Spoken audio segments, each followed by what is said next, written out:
Yeah, sweet. Let's jump into it. So, last we left off, we reached Gatherhold, Puck's hometown. Um, a bustling place of hospitality and excess of enjoyment in food and crafts and marketplaces and everything in between. We got about a week's worth of downtime um, between the party, each going off to accomplish different things and prepare themselves for the kind of final push to make sure that the biggest threat in the world at the moment can be dealt with Josu Keeling and his sect of House Jarosco. Over the week, we saw Hera kind of getting back into the flow of normal society, just going and enjoying the marketplace and the hubbub of town life, not having to necessarily hide away, and also feeling rejuvenated from sleeping well. The scar on the hand obviously still staying there, but not feeling like a burden anymore.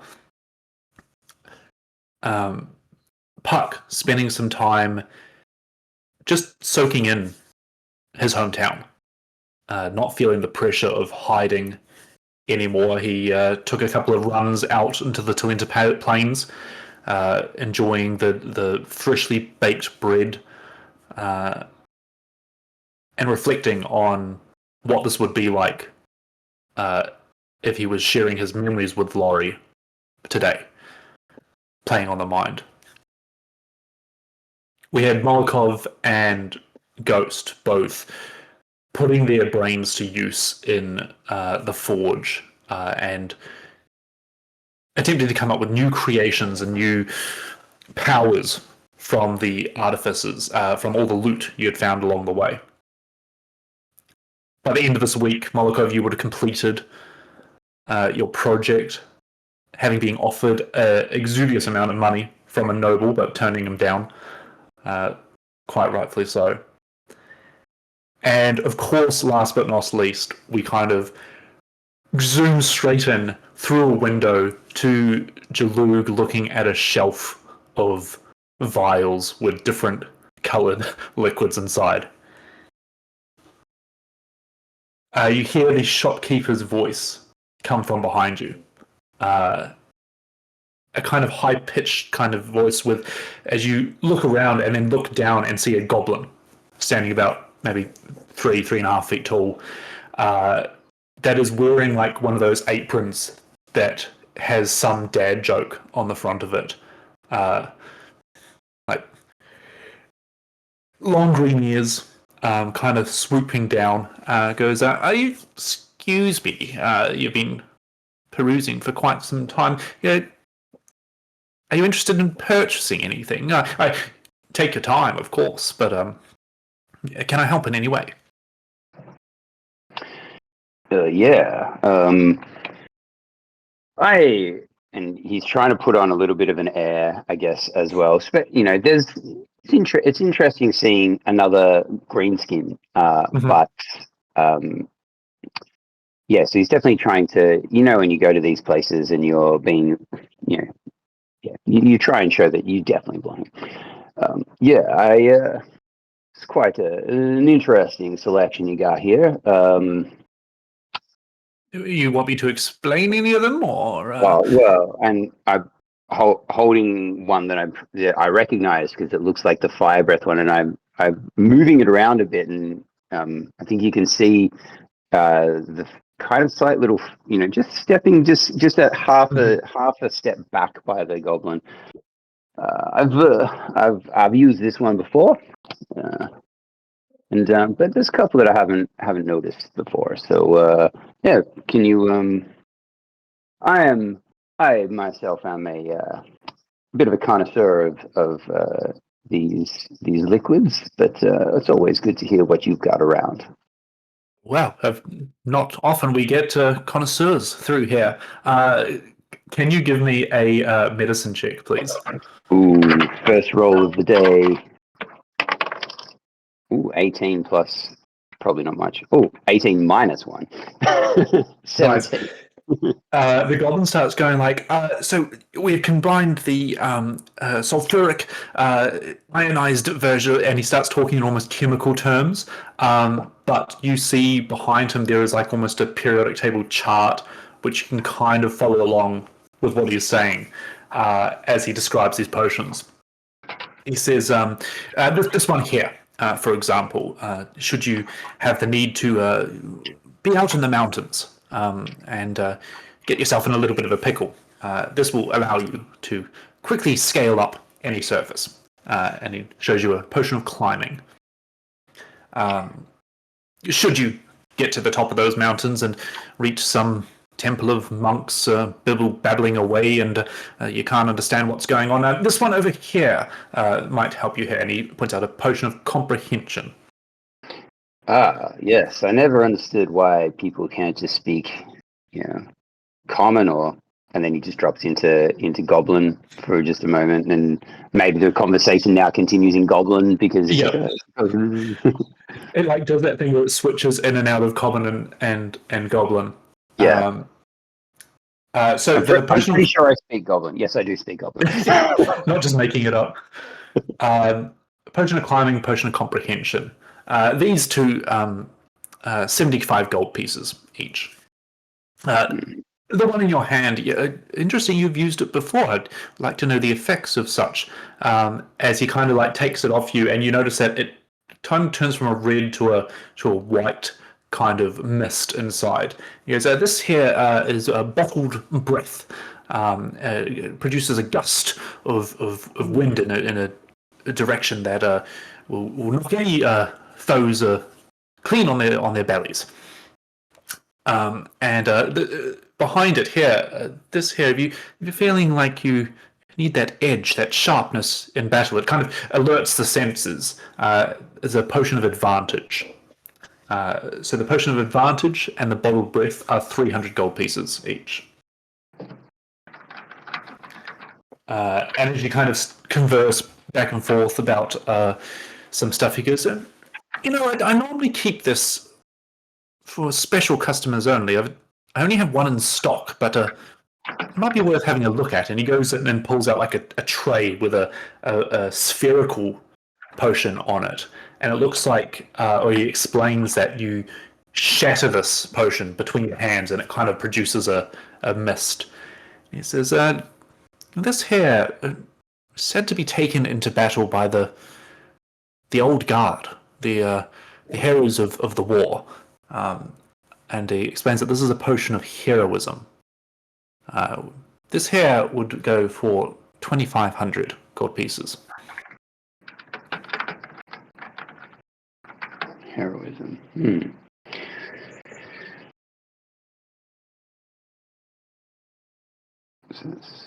just doing some maths to get them all. I chuck them in the Discord as well. Yeah, perfect. Yeah. All right. Well, 75 each. And there's healing potions for 75 as well. Yeah. What kind of potion store wouldn't have healing potions? No, there's exactly. there's like 60 lined up along the front of the store. Like there's actually just like what's the button ones? What are they called? Like have them on like train stations where you like put in a coin and you can get a can kind of thing. Vending machine.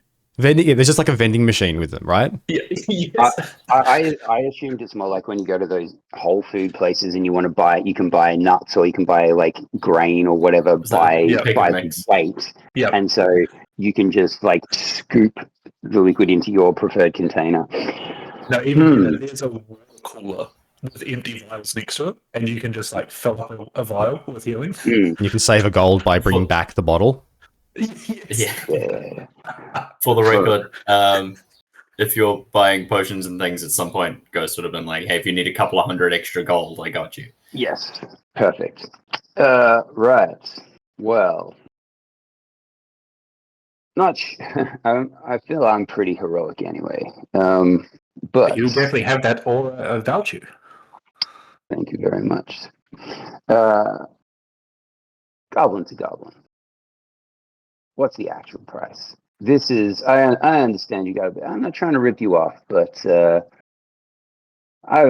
is it's a little bit steep for as good as these are for the offering. If I was to pick up, and he indicates the bottle breath advantage, climbing, and comprehend languages. What's the bulk price here? So what would that be? That'd be 600. It'd be 750 based on the Okay. straight price. Wow, well, you do look like you have seen some things and could probably put better use to these than most of the nobles that just play around in their backyard fights and such. Tell me, what is your next adventure?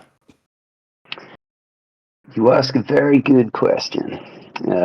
We have just come out of the Mournlands, if you believe it, and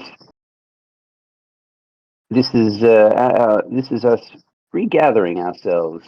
Makes sense at a place called Gatherhold, you see, and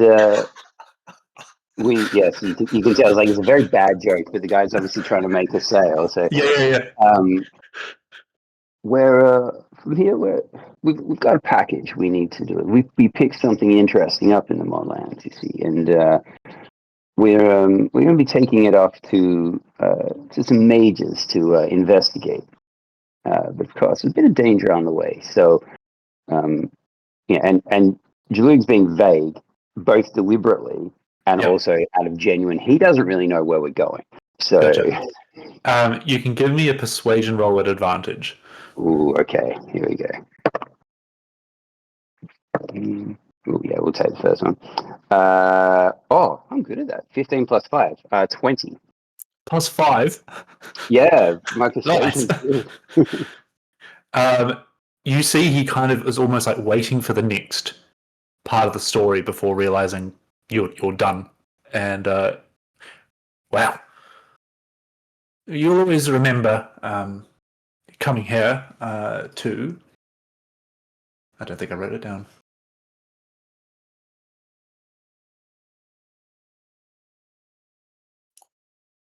I did not.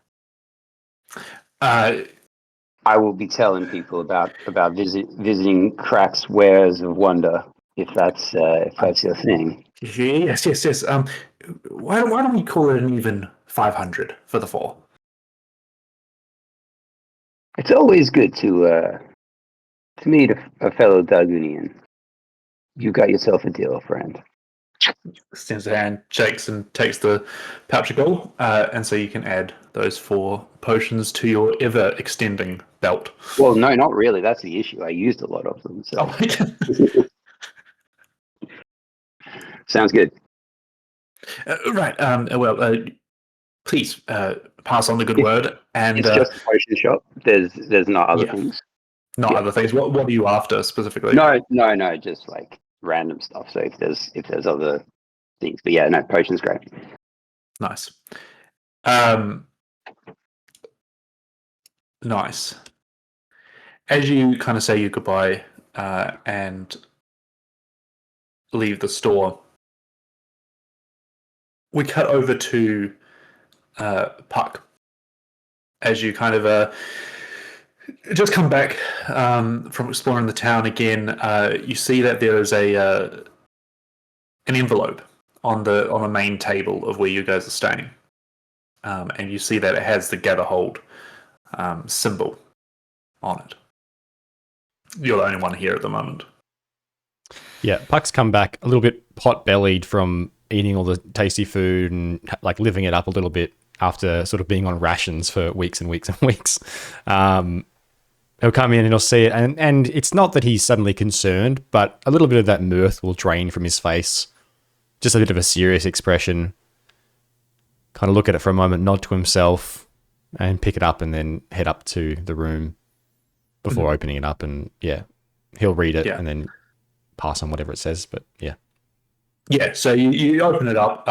It's trapped. No, it's not. And you see that it's not big paragraphs or anything. It says, something along the lines like, Puck, welcome home.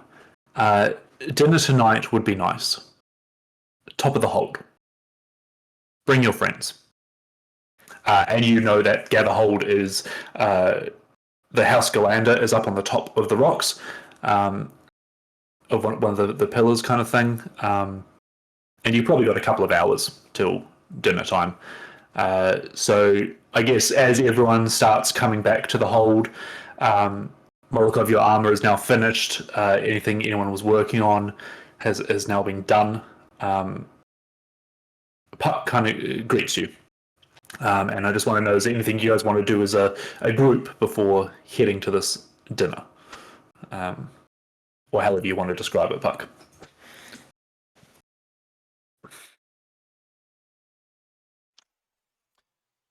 Yeah, I don't know if there's anything anyone wants to do.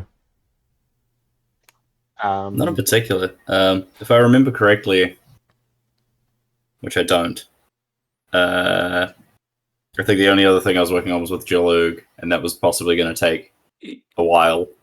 Yeah, so that was about infusing his blade with the shard, and at the moment it's a DC 30 to do, and nice. You can kind of attempt to bring it down, research things, and so on and so forth. I don't think that would be achieved this week. I think that kind of starts from now on. I think you said there's like 100 gold lowers it by 2, then like you put another 200 gold or lower it by another 2, then a 500. So let's say I'm going to take 100 off. Let's say that we're kind of doing the first lot, and then and I'll researching it and playing around with it. Yeah, that's right. The only other relevant things, I guess, is that Ghost's bag of holding is just a different shape now. Okay. It's now like a sash bag with metal plates rather than a briefcase. It's like it's been broken down and reformed into something a bit more fluid. Because of important things are in there, I guess. Frees up the hands, and I guess you're coming in for the evening, Ghost, but you've been shopping for clothing and haircuts. So what does Ghost look like now? Yeah, sure. His hair's now cut shorter than it's ever been, so it's almost like it's probably about Jono's length right now, but almost shaved on the sides. Like he's quite proud of the fact that he can show off his face these days. The majority of his clothing hasn't changed, except he's abandoned the almost captain style like bandolier jacket that he'd had for so long, and traded that out for just wearing the yellow robe. He now has converted all of his like where his component sashes and that sort of thing were into a vest that now has the 2 dragon shards built into the backs of the shoulders. Ooh. With the wiring and circuitry that runs down the back of his arm to the gloved hand. What else was relevant? He still wears the same boots, but he's put a fresh shine on them. Nice.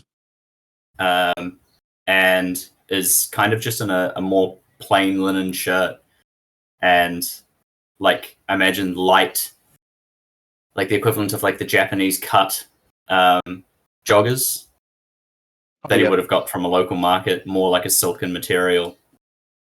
So he just looks like he's just kind of abandoned a lot of his coverings. Nice. And is a bit more proud of it. Exposed, but not in like a bad way. He's just showing himself more. Yeah, precisely. Yeah, I like it. And his religious symbol now sits like prime in front in the center of his chest. I like it. And then kind of almost last to come in, Hera, have you been up to anything else whilst being out this week, or are you kind of just refreshed and coming back to the hold today? Yeah, I think there wasn't This is anything almost particular I wanted post to 4 do. days now. Yeah.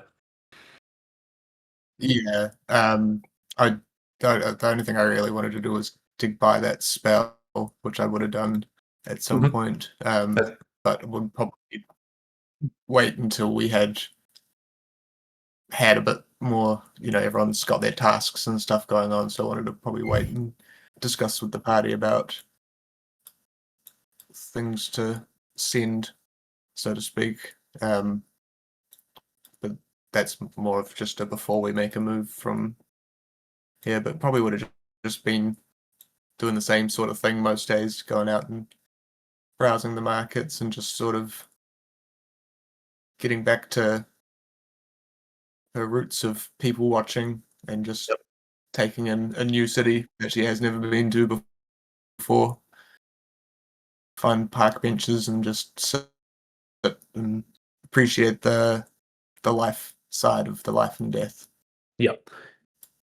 All right. So you just reminded me that letters were sent off last week, and I don't know what they were. So let's test those improv skills. Puck, you I was definitely going to sent say, off a letter. Oh, Malikov? I was just going to say one more thing, like that I was going to have done. Yep. Sort of outside of the armor was, I think, sort of he's not even there, but sort of seeing Jalug, his reaction when I like offered him the spear as a weapon for something that returns, and sort of seeing his reaction to it would have immediately been like, no, no, no, no, and would have leave it with me. And whether it like he like took it off your hand or would have found it in your armor, he would have taken your like whatever gauntlet you wear on your right arm and he would have sort of taken it away and done some work on it and finally returned it to you, and it would have be covered now on like the sort of palm side with these runes, and he will hand you an axe with sort of like this curved sharpened blade, and similar runes up its haft. Yeah, this should work as both a close and ranged weapon. If you throw it, these runes should bring it back to this hand. A little bit disbelieving initially, and feels the heft. And I guess maybe we've stepped outside because it's like near, maybe it's near one of the This might dinosaur have even been pens. like the start of today or something. Yeah, and just gives it, it's like, all right, well, looks like I'm walking, and gives it a big heft and just like last second dodges the head out of the way.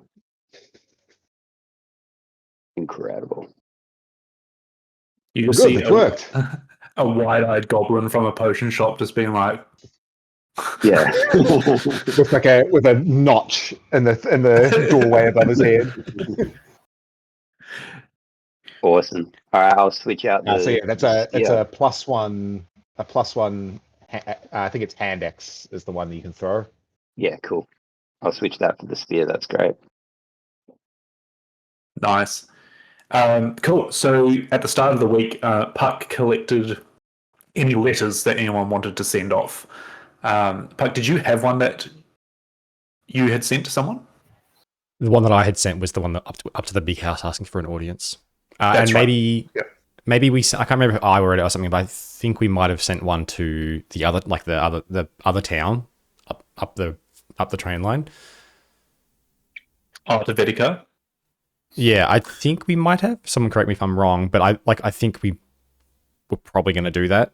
And then I think there's one about Maeve that we sent off. But yeah, Puck himself didn't write one to like any of his friends or family or anything like that. Cool. So you got your response of obviously being invited to dinner tonight. Did anyone else want a letter to go to anyone, to one of the professors or to your house? Or Jalug, you wrote one out as well back to your homeland, Duran. To Drayan. Yep. And Dargoon, sorry, is the one. And there's no response to that one. So you didn't expect there to be. I figured it might be a letter that has to bounce around a lot to try and find her. Yeah, for sure. But otherwise, there doesn't seem to be any responses other than that. As you kind of all come together and Puck lets you know that there is dinner this evening with House Ghallanda. So you kind of all dress up a little bit nicer. Make sure everything's clean and everything before heading off as you see the sun setting out across the lake, and it kind of gets caught by the mists that are still surrounding the Mournlands. Gives kind of a nice orange golden glow over the lake. But as Puck leads the way up to House Ghallanda, you're once again met by two halflings at the door, kind of give Puck a nod and let you in to a kind of, if you imagine a almost Arabian Nights balcony. There's pillars with open, not windows, but open arcs that look out over the lake. There's some nice fine silk curtains that are bunched up to the sides. There's nice rugs on the ground, and in the center of the room is almost it's a long table, but not for a full banquet, but it has bountiful food on there, and wine cups already filled, and beer steins already filled, so that anyone can take their preference to what they have. So I guess as you kind of see this food in front of you, the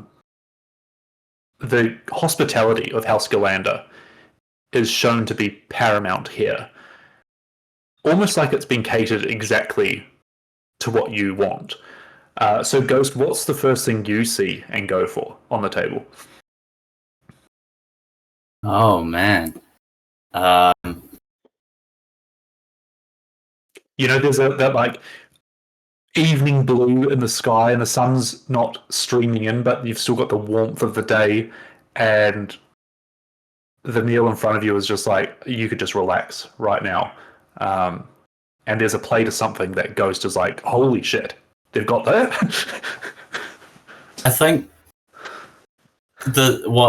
it catches him off guard for a second, because over the last week, he's finally relaxed a little bit. Obviously, we've moved on from something quite significant, and I was thinking about home. And looking over the food, he sees all the things he loves, which is just your standard meat, potatoes, bacon hock that you get from any good Ghallanda pub around the continent. But there's a single plate of these slightly more delicate fried dough balls with a spiced sugar on top of them, which was something that was the treat when he was growing up. Yeah. And it kind of takes him aback for a second, and he just sort of picks one up and looks at it and slowly puts it in his mouth, and anyone who might catch him just sees this sly, wry, but joyous smile pop up in the corner, and it kind of shakes his head, and then grabs a handful of them and continues moving around the table. Nice. Jaluk, what do you see on the table? A lot of meat and cut perfectly as well. Yeah, definitely not the rough cuts, but something that his eyes are drawn to, and it's just bizarre in objectively a desert environment, is these. Initially, doesn't recognize them, and then maybe point. What is this? Ice, and flavored ice, little iced lollies kind of thing, and not on an ice, not on a stick or anything, just piled up, and it's so it's frozen water. All right, I mean, his plate's piled high with some meat and the good stuff. The meat gets pushed to the side. Yes. He's just gorging himself on and then a halfling just pulls on his and points to oh, if you like those, you like this. And there's ones that are not water based but cream based. It's a dessert buffet as far as I, he's concerned. Here, he's eaten a bit of meat and stuff at the start, and then it's just like yep. forget all that dessert. I do like that the first two have automatically gone for snacks and desserts. So what does Hera see slash have? It's the kind of thing that you wouldn't normally get, right? Yes. Like you're Yeah. out and about, like okay, and we go to a pub or whatever. And we need Yeah. hearty food, and no one's buying these fancy things, and then No. it's like fancy stuff's available. So yeah. Hera.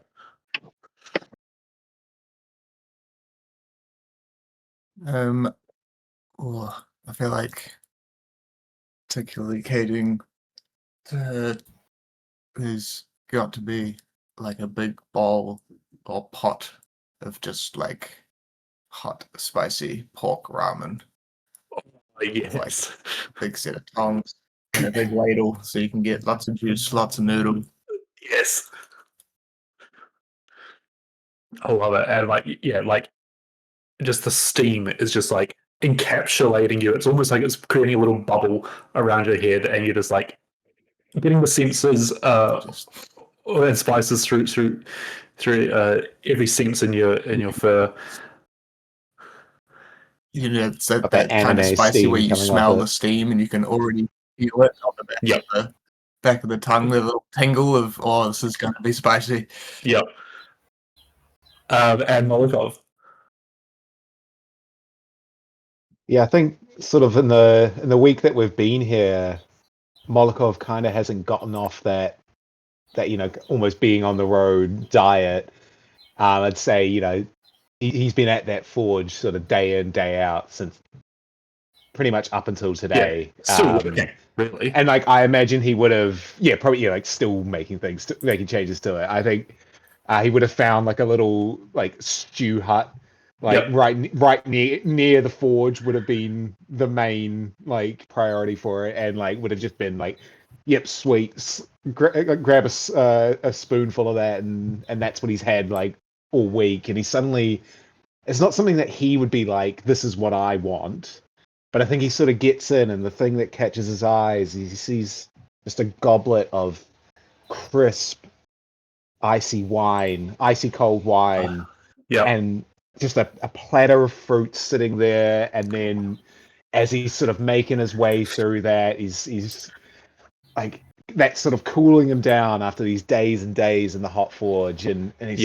then just looks up and almost pushed to the side into him is this great array of meat that Jalug's made, and he just shoves it on the table, and it almost bumps his arm, and he goes, and just starts making his way through this mountain. Oh, yes. And even like the breeze comes through just at the right speed and temperature, and it's just like nice, cool air. Puck, give me a perception check, please.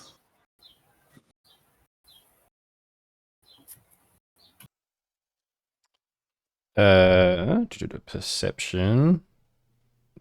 27. 27. This is so nice to see. Fair. I mean, fair.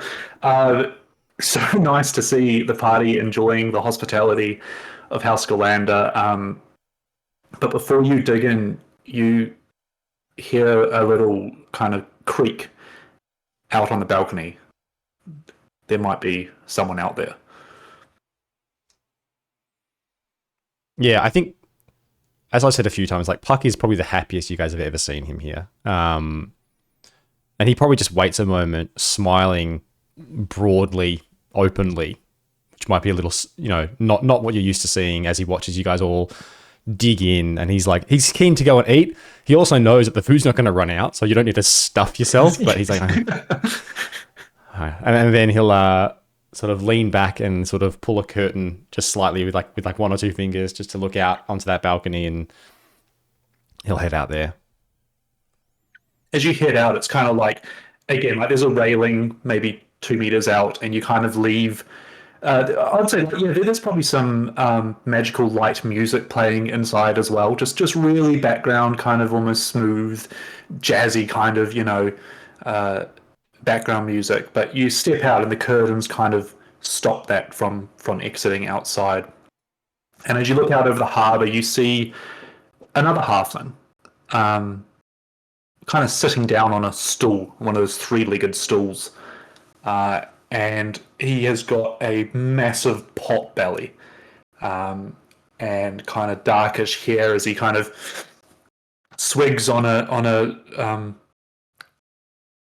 like flask, like a hip flask, and gives you a smirk as you look over to him, and you identify him as Rathan, Rathan. You studied in House Ghallanda with him. As he looks over and goes, I haven't seen you in years. How you been, Puck? Busy. Busy but well. Yourself? You seem to have been enjoying your time in town.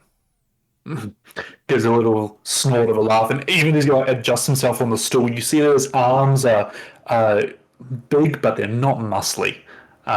His feet are filling in his shoes to the point of the laces are like starting to come apart. But it's nice. It's nice clothing. It's nice gear. He goes, I've been keeping busy too. Yes. You seem to have a good group in there. Making friends out in the wild? Well, we are the House of Hospitality. There's always good folk to meet on the road. But yes, this group, very capable. Serving their purpose for now, I'm guessing. You and I both know there's the shadows of the house. We don't travel in groups, you and I. We get the job done. I wasn't aware you still travelled. From time to time. The house has uses from us both, not always needing to be quick and nimble. Yes, fieldwork was never your calling. He gives like a hearty laugh at it and takes another swig of the flask. Puck will walk over and pull up, a cushion next to him. This is all in good nature, like, they are friends. Yeah. So tell me, what are you going to do after they've served whatever purpose you're using them for? I'm not sure I'd say I'm using them, but... And you can't get, like, as he's saying this, even in your training, you have been trained as a solo agent, you know what I mean? Like, for the work you do, and possibly others of House Ghallanda, as you go in and you do the job and then you get out. He's not being cynical, he's kind of just being like, what's their purpose? I don't know, I feel like for once I've found a group who I can be me with, and we've achieved a lot. Starting to question whether or not going solo is always the best move. Interesting. I mean, solo, you can't get dragged down by anyone. You don't care if... But solo, if you do get dragged down, there's no one to pick you back up. Very true. Very true. Very true. Well, if they mean so much to you, I suppose the next task at hand, they probably should stick around. Yeah. Yes, he passes you the flask for a sip. Go on, sorry. Yeah, I have a healthy swig. Good Lord. How can you drink that? Pass it back to him. Our task isn't quite finished yet. We've got some very sensitive cargo to work out what to do with. That's why we're here. Well, Very well. Well, Joran, who is head of the house, you know that, Joran de Ghallanda. She'll be out shortly. I don't like the taste of this myself, but go share it around. It'll stop the poison, and he will pass you back the flask. As Ruthin, I can now share the photo, has become a master of poisons. She'll be out shortly. And he kind of gets up and starts waddling away, leaving the flask in your hand. Fucking excuse me? Yeah, Puck's probably he's definitely sort of sitting there for just a moment, being like, "Is he kidding?"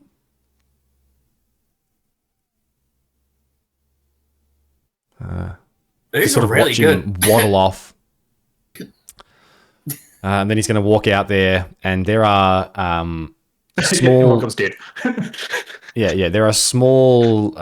He'll go and speak to one of the staff, and they'll come back with a series of small glasses, which are, in fact, eggs that have had their tops cut off, drained, cleaned, and they've got they're thick. If you've ever seen an emu egg, just in terms of how thick that shell is, it's like a good, half a centimeter thick. They're like that, but they're small. These are essentially shot glasses.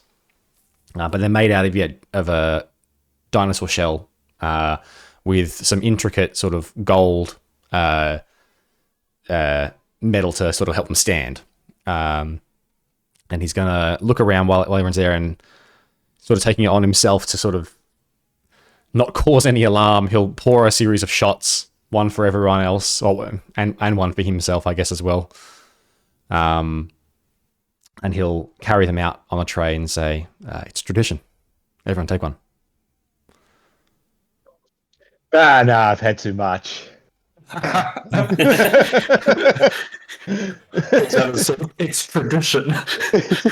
Yeah, pretty much. He'll catch your eye if you say that. He'll catch your eye and be like, no, it's tradition. No, I don't think Molokov would be having any thoughts of saying no. He'll be like, "Yep, cool, another." Nice. It's tastes like dinosaur piss, but get it down you as quick as you can. Yeah, and it absolutely does as well. You had to put it in an egg? Right. It's clean. No, just the flavor combined with the imagery, it's a lot. You'll take this shot, and as disgusting as it is, it seems to settle your stomach just a little bit. Not that any of you were aware of what was going on, but Puck, you see that everyone kind of carries on as normal, and you wait that like 30 seconds for anything to kick in, and it doesn't. Yeah, all that tension that had been building up ever since that comment. Gotta fucking kill him. He sort of mutters to himself as he hands the tray off. Hand the tray off, and that's when you hear two doors creak open. And you all kind of stop for a second, and the music kind of dims a little bit as hobbling in, leaning on almost like a staff that is, or a walking stick that has been made out of like a knotted tree branch, kind of swirls around itself, is an elderly lady dressed in nice greens and golds, has a bit of collar up around her, and she's got almost that really short kind of, not pixie cut, but like swept over haircut of an old like matriarch. Wrinkled face, but jewelry all on her fingers and around her neck.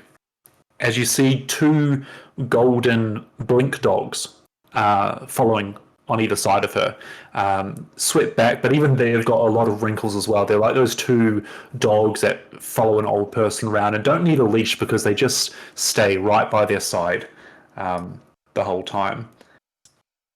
As Joran de Ghallanda enters the room. Welcome, Paxton and party. I hope you're enjoying your meals. Please, sit and enjoy each other's company. She sits down at the head of the table. Sits down, the two dogs kind of sit next to her, and she picks up a piece of meat and flicks it to them, and you see it, eats it nicely, and then she just looks over at Puck and gives a bit of a smile. You have travelled quite far to come here tonight. A long time since you have been in the house, Paxton. You are welcome. But Hera starts dancing off in the corner. Just hands up, just like, oh, I didn't do it. Yeah. She gives a nod to you, Puck. You wrote to me requesting aid for you and your party. I believe you're on a job that is not yet done. Please tell me, how can we be of assistance? Puck will, stand. It has been far too long. That's good to be back. I hope to be able to return here again not too long. But yes, well, it is a long story. And he's going to start explaining, just sort of the Emerald Claw, which I'm like they're aware of, and a bit of this stuff about House Jarasco. Interesting. And sort of will kind of draw to the end of like, so now we have the flask, and not exactly sure where it's safe to deposit and who it's to be trusted with. And Josu is still at large. We're needing to bring him down, and I think that might be something we're trying to get the rest of Jarasco involved in. As I said, they don't approve of what he's been doing, so I don't think it'll be too hard to convince them. But yes, if you had thoughts or an idea of where we might be able to put this, or who might be a trustworthy person to leave it with, referring to the flask. Yep. She nods along as she's listening to the story, and the rest of you can't quite get a beat on like how she reacts to different parts of the stories. And you see a lot of Puck in her. She's hospitable but stone-faced. And I guess it made me even feel like you, Ghost, like you it's quite nice for you to see that Puck has learnt this from somewhere. It's not just him in a way, but at the same time, he obviously brings his own flavour to it as well. Jordan nods and goes, "That's quite interesting. The flask is of quite high importance. The safest person I would suggest would be yourselves, but as you have said, falling into the wrong hands would be dire."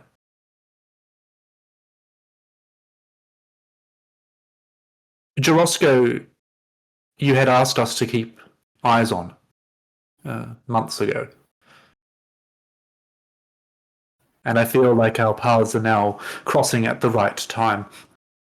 Our spies have reported that Josu Keeling has called a council of the house in Vedekar for the leaders of Jarosco. He was headed there about 2 weeks gone by. Shit.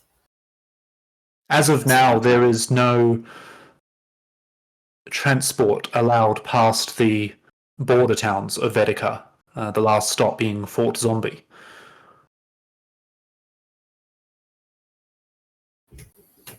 On our route. We have sent a few of your brethren to investigate, yet none have returned from the main city. Vedekar, as we know it, is a central location for House Jarosco. The Baron herself, Baron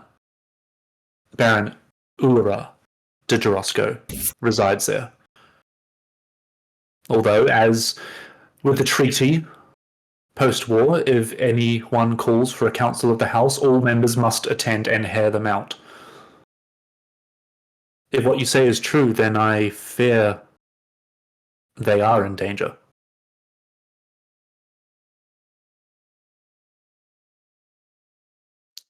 Vedica is on the borders of Karnath, a major player in the war, as you know, having large armies at its hand, a large military ready to command, and had nowhere to go after the treaties were signed. They are stationed around the land, of course, but that does not bode well, along with what you're saying. Karnath, just searching memory, Karnath's army, is that primarily people or stillborn? Give me a history check.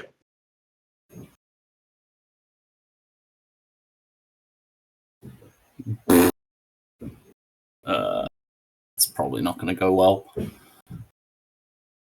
anyone else can aid or jump in as well? I guess the only thing I would know about would be the military. So if it's related to that, I could help. But if it's not, Yep, you can go with advantage if you want, Ghost. It's definitely going to help. If we're sort of like discussing it as we Yeah, sure. as you're like getting these ideas out, Molokov just throws in a few other points, and I'll give you a +4 to that. In that case, the comments from both of you spark parts of memory that I just wasn't quite connecting the dots, and we go from an 11 to a 32. Okay. I forget that we're in this section of the game here. But all information is good information. Ghost, you're trying to remember Karnath's army. Karnath was a big player in the north. They're very regimented, very like in-line soldiers with spears and shields and shield walls and those almost like Roman helmets. And Jalou, you've fought some of them as well, and they are mostly humanoid. But also they used a lot of reanimation magic. A lot of their forces came from being undead. Oh, that's spicy. And that's why they kind of still have a standing army now, is that these undead are stationed at town gates and can just stand there day and night as such. Oh, so it's like an ongoing thing. Like they currently still like their base army is. Yeah, because when the war ended, they couldn't really redistribute undead to go run a shop or Back do to your that. graves. Yeah, and kind of it's not been a problem for anyone. They haven't been like wandering off and starting to raid villages and stuff like that. But Karnath has kind of almost brought their armies back onto their lands and just had nowhere to put them. Yeah, that information kind of sparks to you, Ghost.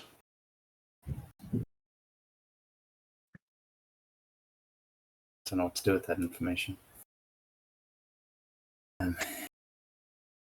Okay, so if I'm understanding this correctly, this meeting was called and now nobody can get into Vedica. That's So our best. what we're understanding is about 2 weeks ago, Josu put out called a Council of the House, which indicates that any high members of House Jarosku would need to report to Vedica for a meeting. Since then, we have not been able to get any transport past Fort Zombie, and our spies we have sent into the city have not returned. So something bad is going down. This is very suspicious. I wouldn't have thought that Josu had that much sway, not to call the meeting, but to lock everything down. That's what we're not sure of. Any house member can call a meeting of the house if they're high enough. So that's kind of not unheard of. If the representative of House Ghallanda in Shan was like, all right, we're going to call a meeting of the house, Yoren would go to it. Or actually, it would be held here. It's always held at the headquarters of the house. Am I remembering wrong, or did like this sect of Jorosco was kind of had already been in a little bit of hot water with the rest of Jorosco? Is that right? Like we had. That's right. Yeah. Like they have been going against. That's sort right. of what? Yeah, but obviously not enough for them to get shut down. But like no, because they still had in Star Alaska their own building, their own place of operation, and Josu was head of that operation. If I think again, and I'll turn to Hera for this. That's another action. Still an initiative. Teranesh. Is there any history of Teranesh with working with the undead?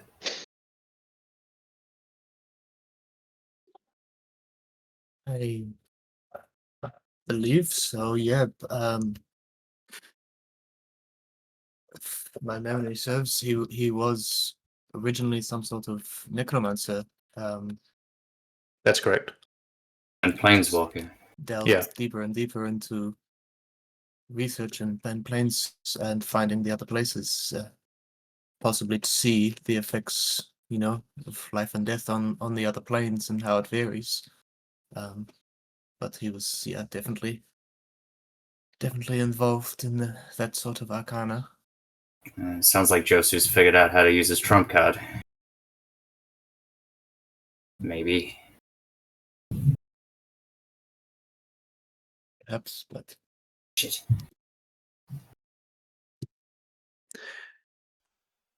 Lady, I think potentially. Ilara. You go.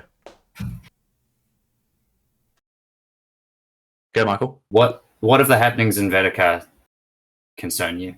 What would you want to know? We want to know why they have shut off entrance into the city, what is going on there, and what we can do to help.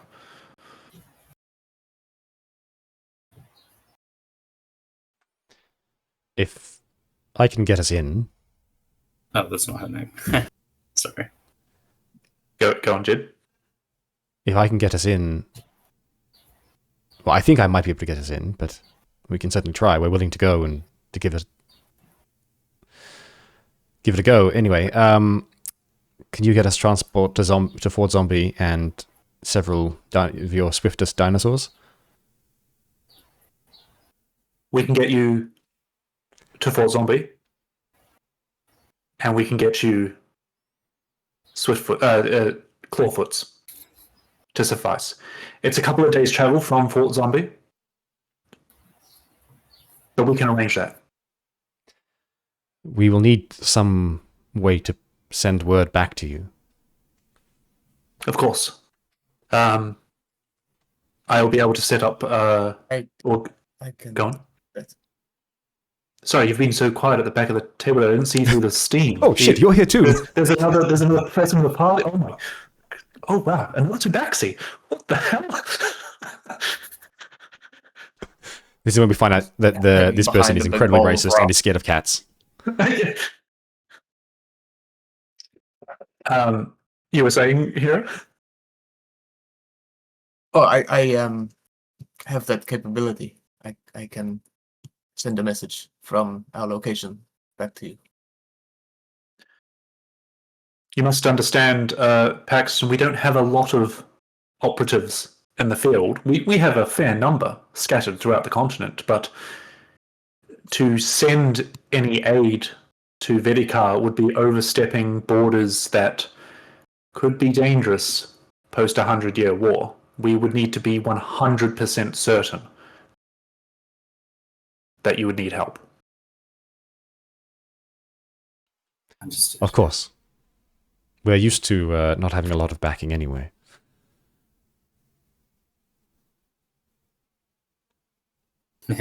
And going on rescue missions. You said you already had agents in the field. Perhaps if we run into them, You possibly will. point them in the right direction. Paxton, you'll recognize them by their sigils.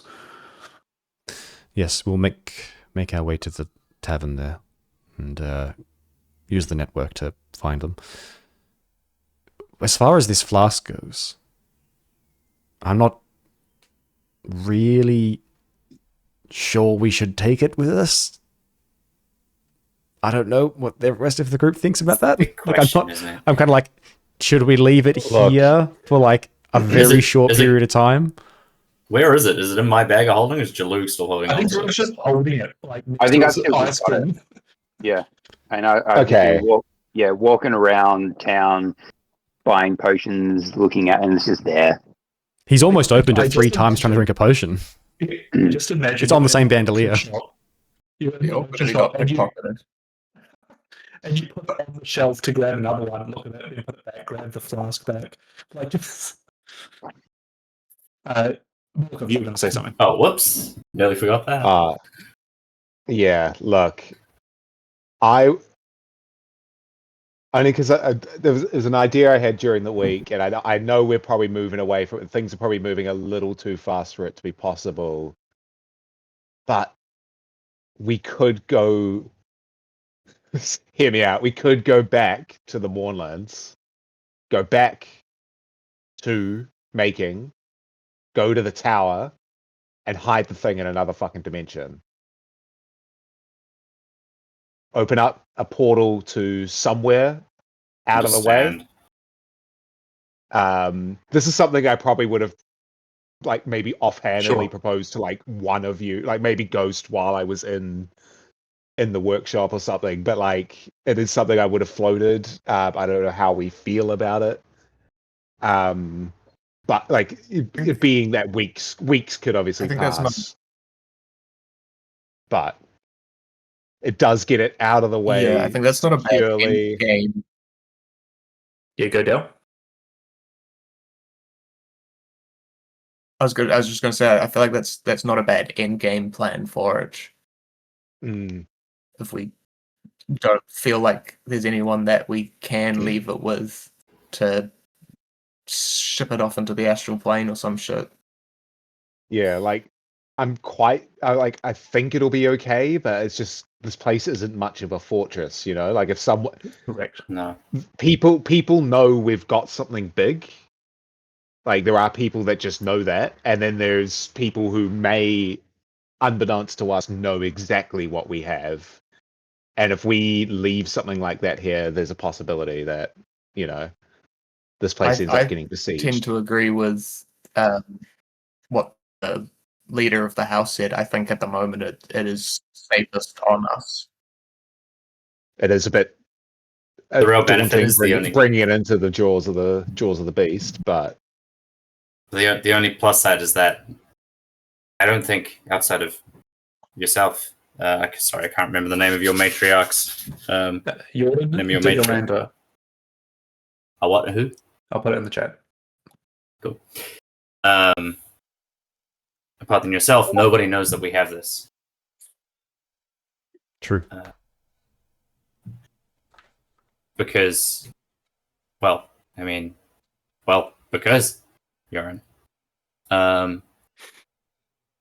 We're the only ones who know that we are carrying around this item, and it is probably safest with us because of that case.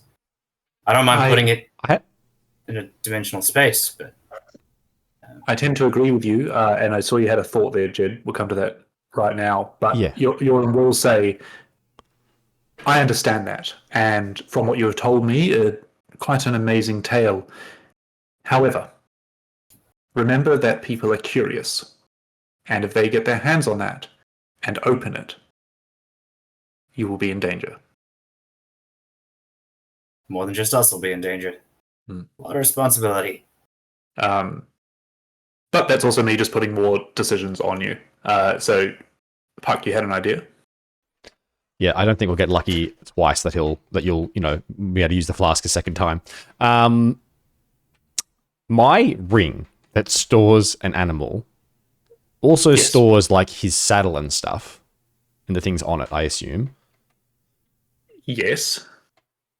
If the flask was like on him when he was stored away, have a think. Because I mean, like, it's not really different from the It's bag of whole, holding. if the druid's holding the end-game item and they transform, do they get to... Yeah. I think you would know, having studied this item as well, is like, yeah, sure. If Swift Scale goes into the ring, yeah, the flask could go with him. But that ring is as easy as if it drops in the wrong way, Swift Scale pops out and the flask is right there. You know what I mean? Like, it's not a containing Swift Scale from all magic and purposes and all that stuff. It's a basic No. store your mount kind of thing. So yes, it could put the flask away, but then Swift Scale would have to be his way as well. No, it's not impenetrable. Yeah, no, I didn't think so. I don't even think you have to be attuned to it. So right? It was more just thinking like there's an option, and if we really want, we can go, flask on the flask ring, in the bag, put ring the bag in on the Swift Scale, bag in the like basically just like bury this thing in like 5 layers of like Russian doll. If someone really looks for like a day, they might find it if they killed us and took all our stuff, but like they're going to struggle to do that. Yeah. Actually, you know what? That's not a bad idea, Paxton. Yeah, put it in like his saddlebags with like another, like we can go get another flask that's similar somewhere and fill it with water. Like, we could, do some of that kind of stuff and then put that in his saddlebags, put him in the ring, put the ring in the bag of holding kind of thing, like layer it up basically. Again, like it's not detection proof or anything like that, but it's like it's possible. The other thing I would quickly just say is that Puck has an amulet that means that he can't be sort of scryed or detected. Mm-hmm. So I do think it might be worth him taking the flask, just in the sense that if he's got it and someone's trying to find it. That being said, at the moment, no one knows we've got it. Sure. And we don't know what happens if someone tries to scry on the Yellow Emperor. That might be a thing we can try with Hera before we leave somewhere, see what happens. Because if someone scries on it, they find, hey, I'm looking at a flask this random hobgoblin is carrying, then we can work that out. Yeah. But that's just a thought that's occurred to me, is like, if Puck has it, it might be another layer of hard to detect. But yeah, anyway. Okay, well, yeah, we can take it with us. Another thought that I had was wherever it gets put, could we put like an arcane ward on, even if it's like literally just in a normal bag, like I'm not talking bag of holding, like literally just in a satchel or whatever, maybe that's where it is. And so someone tries to, it's a booby trap, right? Someone opens the bag that's not one of us, or whatever trigger we can put on, and then bang, fireball or whatever, like we did at the thing. So there are layers of, like a trap that we could put on it potentially. Yes, is the answer to that. I think. Yes, we can do that. Cool. So what I'm proposing is we take a train to Zombie, and then we all get off and we get to ride dinosaurs for like 3 days across the plains. And approach the city undercover, yeah. And approach the city undercover of night and try and find a way to sneak in. Okay. Yeah. That could be really, really fun. And yeah, I like the idea of doing the arcane ward. Like a fantastic adventure. Yeah. I think Jalug is, the mention of like the undead army is just like, when that first started, when they first appeared, it was like, oh, these are cool because these are enemies you can kill and then just feel no remorse, and then they'll get back up and you can kill them again and it's fun, and then but then they get back up and it's just these relentless and they don't tire, and there was some big tough fights that the armies had to do during the war. So grudging respect for how difficult this is going to be, but keen to get some back. So I'm up for going that way. Just looking at some spell descriptions, I can put an explosive rune on some form of a bag, or even a bag of holding if we wanted to. Probably not the bag of holding though, so we still have access to it. But I can put a rune on a bag so that it'll explode. But we will need 200 gold worth of diamond dust if we wanted to do that. I am very happy to front that. I have a lot of money at the moment, so Okay. By the way, we can make a protection for this thing. Yeah, between the various pocket dimensions we have, we can continue to carry it on us. I think it's a fine idea. Again, just keep it secret, keep it hidden. Be aware. yeah, I think it's Secret. more about Josu's some the levels problem. of security. Yeah, He's For sure. clearly causing issues right now that we have the power to stop. This is a big responsibility carrying this thing around, but once that's done, we have all the time in the world to put all of our attention towards it. Currently, it's not causing a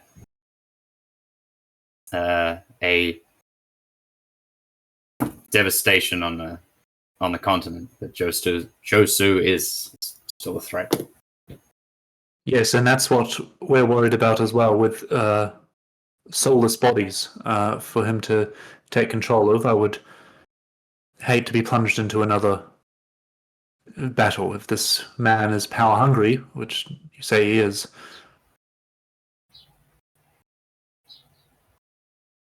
We'll do all we can to help. The lightning rail leaves tomorrow afternoon, heading towards Fort Zombie. Again, supplies and such are still trying to make it to Vedica. We still have trade agreements to uphold. The rare carriage we will request to be empty. Head to the bestiary. Nira, the Beastmaster, will see to you there. thank you for your time. Of course. Please enjoy while you can, and we will be in communication. Hera, you said you can contact me? Yes. I have the arcane means to send a message. It's a short message, but one you can reply to. Very well. She takes off one of her kind of smaller rings, just almost like a little silver band, and passes it to you, Hera, and goes, I am Jordan de Ghallanda, and this was my mother's ring that has been passed to me. Should you need a strong connection to who I am. We are in Gatherhold of the Talenta Plains, and I will be residing here for as far as I can see. You know, she's giving you location, piece of item that is belonging to them, so that there is no way a sending spell would fail.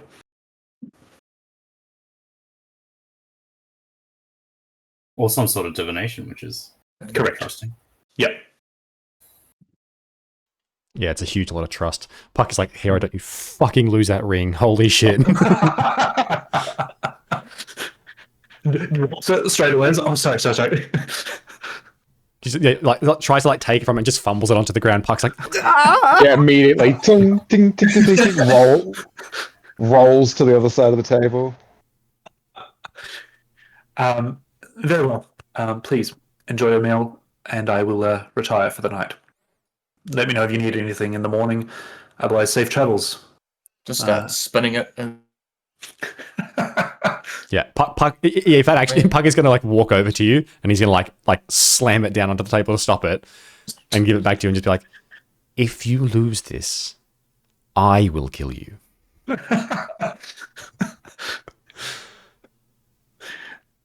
Oh, brilliant. All right. So, And also, Puck will turn back and like, that is not an idle invitation to stay. We're welcome to be here. And I haven't eaten yet, so sit down for a bit longer. and you do. You sit down and enjoy the meal. I guess, Puck, what's the platter that is behind everything else that people have described? That Puck Okay. sees? Puck is going to have essentially, he's having a real mixed bag, but there's like beautiful, crisp, ice cold, sparkling sparkling wine, and then a sort of giant deviled egg with made out of like a dinosaur egg. And then there's a shaved ice with a citrus that only grows here in the desert. And Puck will take up the blade and scrape the ice off, and then get the fresh thing, chop it in half, and squeeze out the juice. And then there's like sort of like almost like a Korean barbecue style little brazier, and he'll cook up some meats on there in delicious sauces and things. So that's what Puck's having. He's having a bit of a mix of things. Like prickly pear shaved ice. Mm. That's amazing. You enjoy the rest of the night whilst discussing and preparing for the next day of leaving up towards Vedikar, or Fort Zombie at least. Not knowing what the blockade will look like at the fort, having to encounter that when you do. You will go home and sleep well through the night, getting a nice, long rest. Should you need it for any activations or anything like that. And early in the... Oh, go on, Jaluk. Yeah, we had talked about, because we picked up like 3 level 1 dragon shard spell storing things, and we talked about that. Well, yes. I guess, whatever. I'm sure it doesn't matter, but the idea was over the course of this time. I just remember that. So, were we going to chuck like shield spells or something into them and give them to Molotov so he can just like be literally untouchable, or what was the plan? Look, I get a free shield every day and have little else to do with my first level spell slots. So I think the better idea, I can fill them with shields, but I think the better idea would be to either spread them out amongst you guys, or maybe have like you have 2 and Hera has 1, or something like that. Since Ghost and Park are both quite good at avoiding damage anyway. Well, they can absolutely go to you guys for the sakes of how does that stuff. work with, like, I know obviously you're storing a spell in the stone, but like obviously shield is a reaction spell. Can you use the dragon shard as a reaction because of it's a reaction spell? Like, it's based on the spell that's stored in it. Yeah, so you wouldn't have to necessarily be holding an action to use the shield dragon shard. You could just use the spell as the okay, yeah. That was just for mechanic purposes, it's a spell that you hold and use as is. Yes, gotcha. You're essentially holding that spell. Yeah. The only other spell I reckon would be like useful would be absorb elements. So it's like a reaction again to half elemental damage, where you get resistance to 1 instance of taking elemental damage, which is quite good. Add a D8 of and you get next attack. I think shield is just a little bit more practical than that, but yeah. I can also offer, for the sake of the DM's sanity, one of them could have a silvery barbs in it.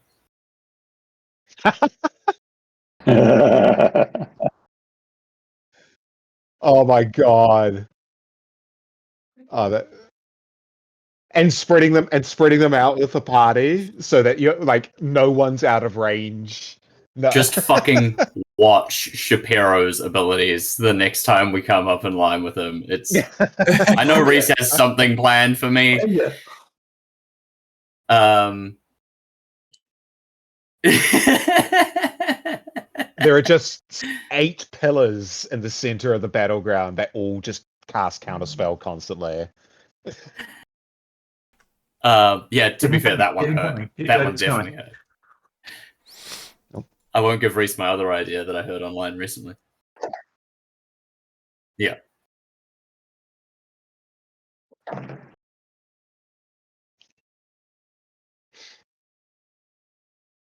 Yeah, I could also put. There's also. Yeah.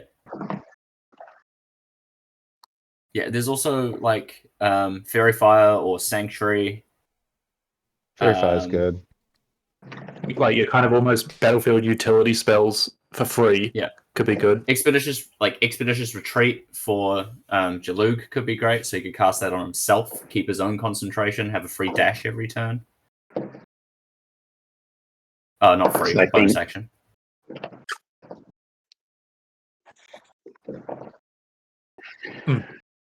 Yeah.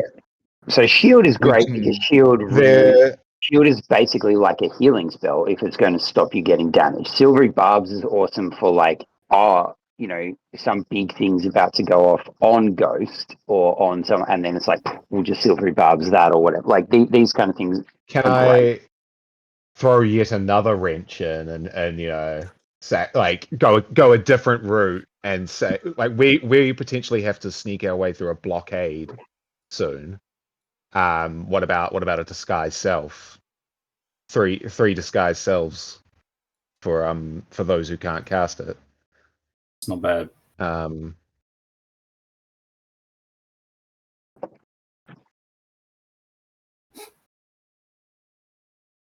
True.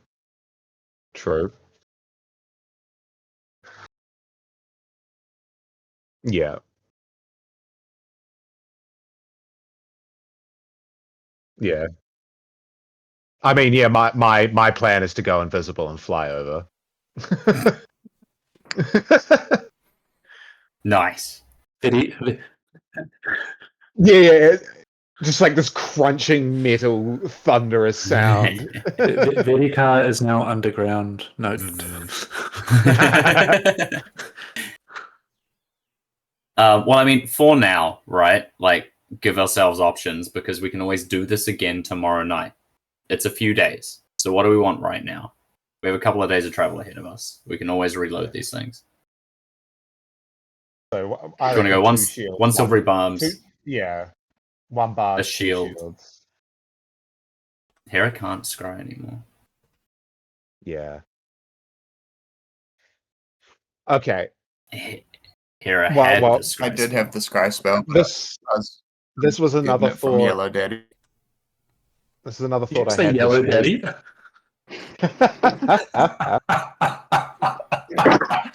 Oh, Bradaddy?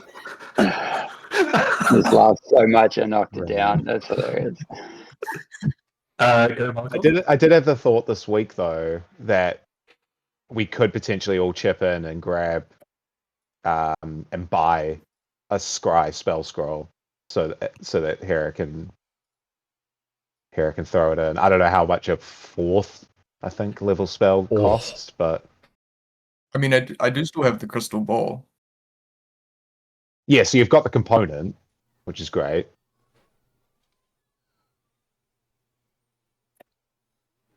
And because that's something you could throw in tonight, I think. Because what is it, 4 hours for an hour per level or something?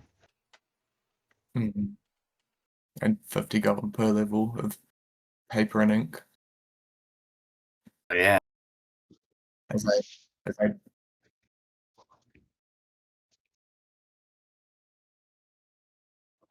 Okay, Yeah. cool. Lovely.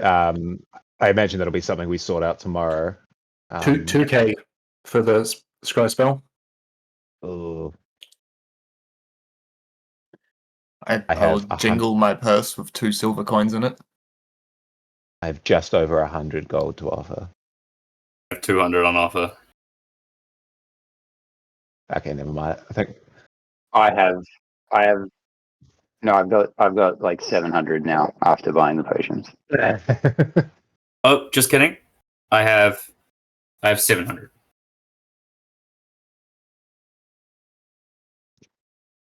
I'm willing to empty my purse into that.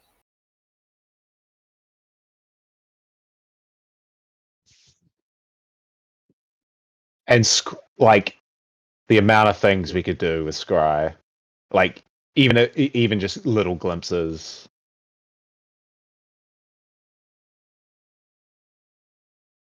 Yeah. Because we don't have to leave today.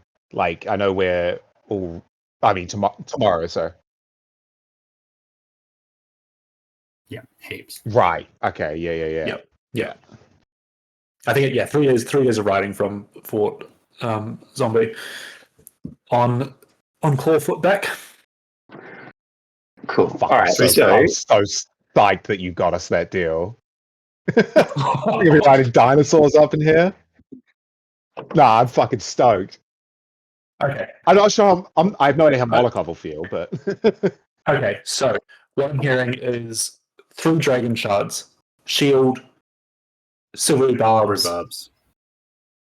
Fairy fire? Fuck it. I think it. Look, put one in now so you've got it written down, and then you can Yeah. adjust it later. one of each. Who's taking what? I reckon here I have both of those. Look, do we want to? Because are they reusable, or is this going to be like that we use them and they go, they explode? And one I and believe, done. they're Fuck reusable. it. Let's go 2 shields, one silvery barbs for now, and we Okay, can nice. we can fuck around with it later. Yep. And let's go, and then Jono and Hera have a shield. And Yep. And just remember that, like, when it's empty, you then have to spin that spell to put it in there. So, like, you're going to have to not just be like, 100%. oh, let's put a shield in there, put a shield in there, put a shield in there. Yeah. The idea was over the week you've done that. So Yeah, before a long rest. 2 shields, silver barb. Go on.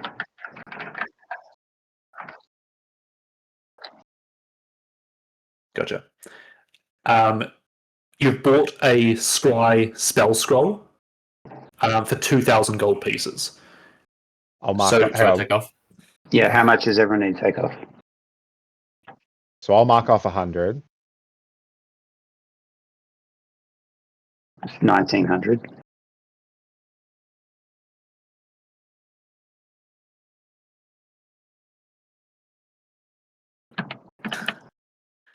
Done.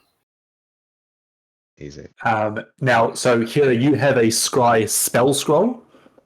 Are you learning it? Are you using the gold to learn it? Well, that's I don't know if we have the gold for me to learn it. Extra 73 gold on offer. Anchor. Because I do I've need got- it to level 4 spell. I have 12 more gold pieces and a further 34 worth of silver pieces. 34 gold worth of silver pieces. Yeah, it looks like Scrying is a 5th level spell. I thought it was a 4th level. I'm pretty sure it was 5th It's not level. on. I'll tell you what. If you would like to do this, everyone can set their gold at 0 and can learn it properly.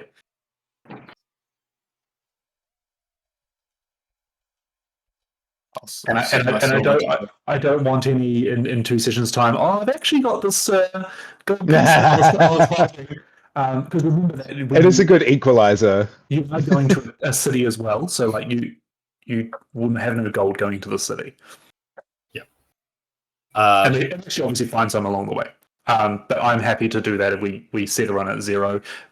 Selling off maybe some trinkets that you had or some gems and rubies and stuff like that.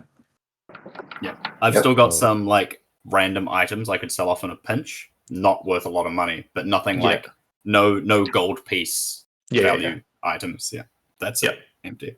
Cool. Two things I want to do on this night before we leave this dinner. Well, I mean, over this night.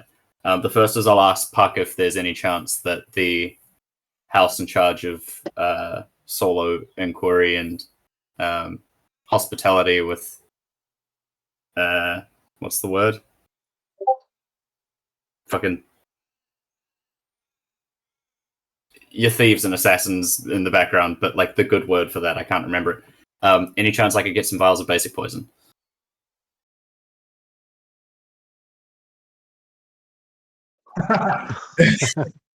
Sure.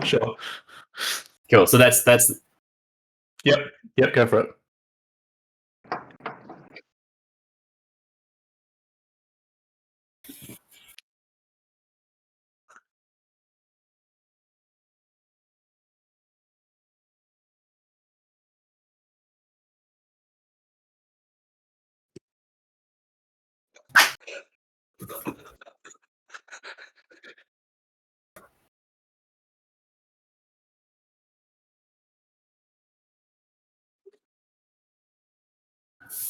Roll me a d6. Roll me a d6. 3 vials of poison. You can get from that. It's awesome. fantastic. Yep. Yeah. Which Puck could do. Yeah, cool. Yeah, he completely falls for it, and you see 3 bottles of poison and the antidotes as well lined up in the morning. And then the only other thing I want to do on this night, while we're at the dinner and while we're relaxing and Yarn is still around, just approach her while we're sitting at the table. I just want to say thank you. It's not often I don't think we've ever met the matriarch of one of the great houses, so I just want to say thank you for your service and your hospitality. It is always welcome. We must all do what we can to keep balance through the land. Yeah. Balance. It's important. I have a more personal question for you. Well, personal to me. I'm hoping you know something about your neighbors and know if everything's going all right in Ghallanda.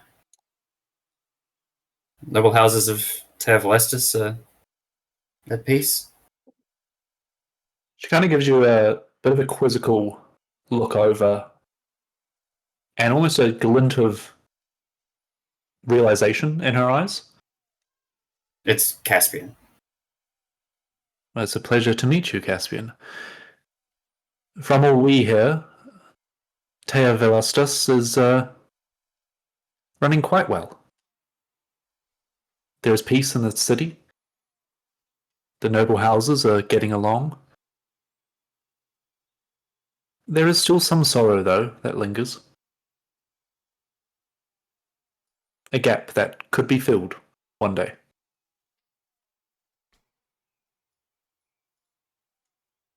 Good to know. Be safe. Since I've been home.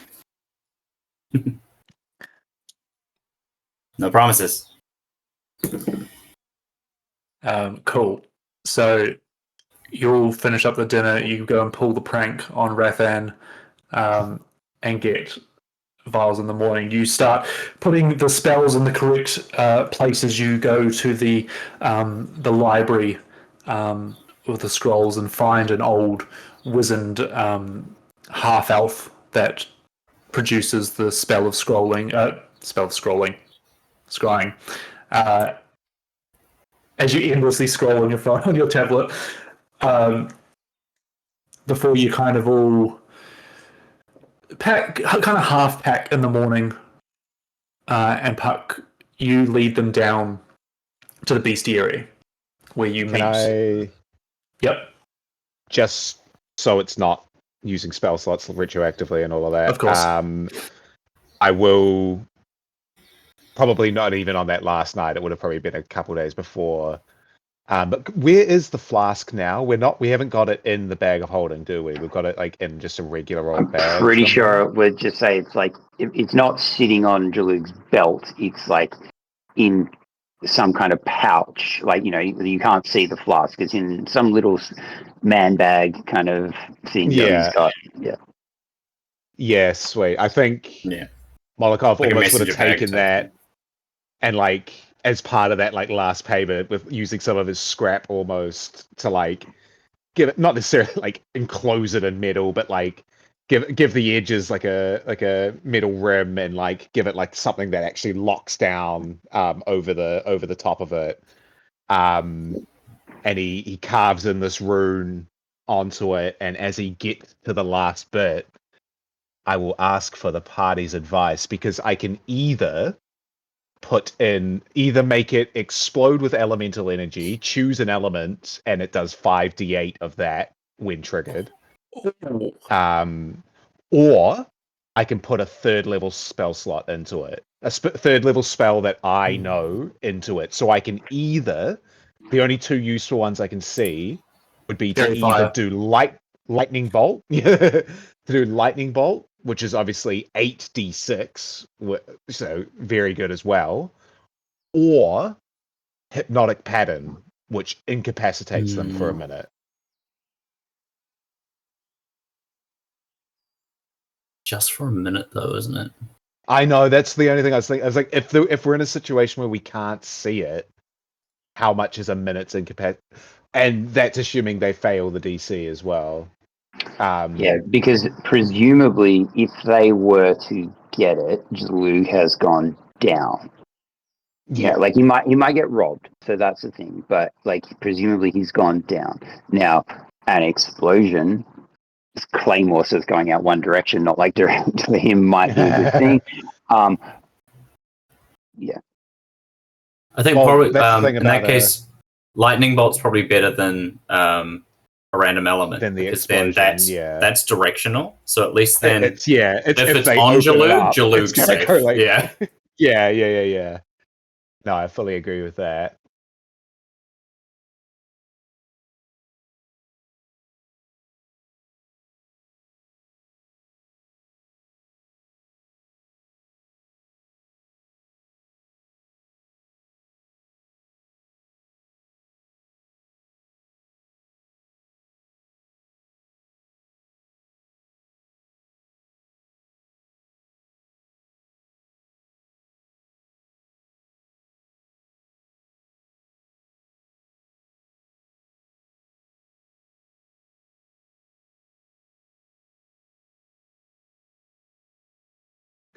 Gotcha. All right. So what I'm gathering, I'm inclined to agree, is to shove a lightning bolt into it. So if it opens, hang on, let me just check the wording on Glyph of Warden. So yeah, Also, it lasts until dispelled or triggered, which is fantastic. However, yes. So yeah, I can set creatures to be able to open it. So I'll set it to the five of us. Anyone who's not the five of us who tries to open it will trigger it. awesome. Cool. All right. Diamond Dust Burned. The only last thing that I keep forgetting about is who has the 500 gold diamond. I believe I had it on me. It's in my inventory, but Cool. Can I hold on to that? that? I have now got. Yep, you sure can. I will take Revivify off my spell list if you do. You can keep it on your spell list if you want, but it's.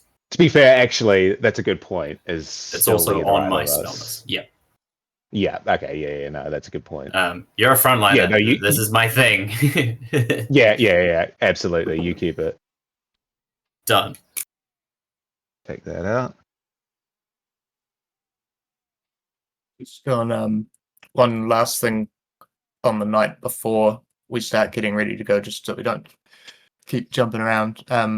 Just a little RP thing as we're sort of finishing the dinner, and things are getting sort of tidied up, and small conversations have had, and as we're sort of leaving, I'll sort of walk up next to Ghost and sort of give him like a look up and down, and sort of take in, like, recognizing that he's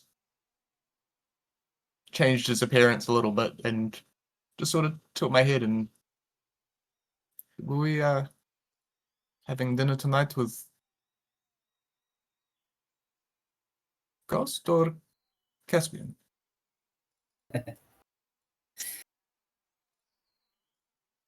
You know what? It's been so long, hasn't it? I didn't even stop to think about that. I've just been...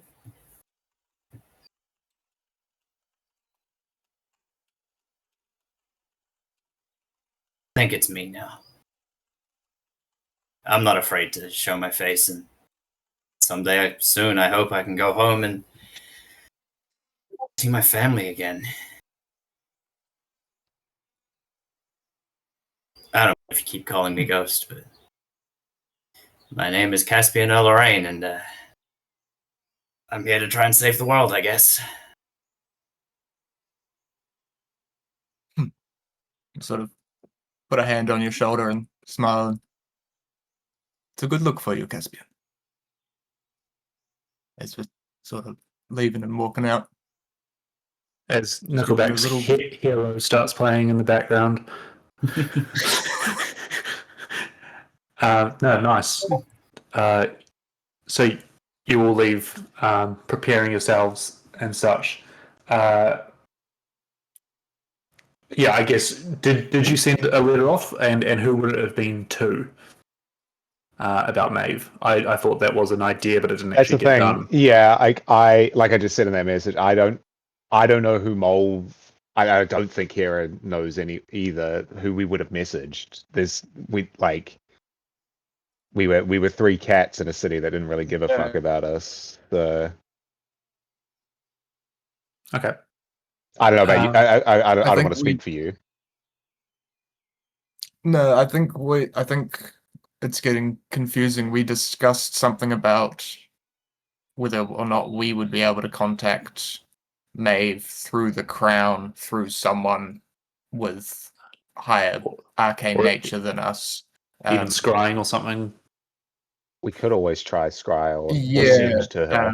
I think what my sort of plan was after learning the sending spell was going to be to send a message to the professor, but that was just to let him know Gotcha. that we were alive and what our sort of plan is and whether he could give us any information. But we've also now got sort of information. Okay. But that'll probably be more when we're getting onto the train sort of thing. I'll send a message. Yep. And just let them know we're alive.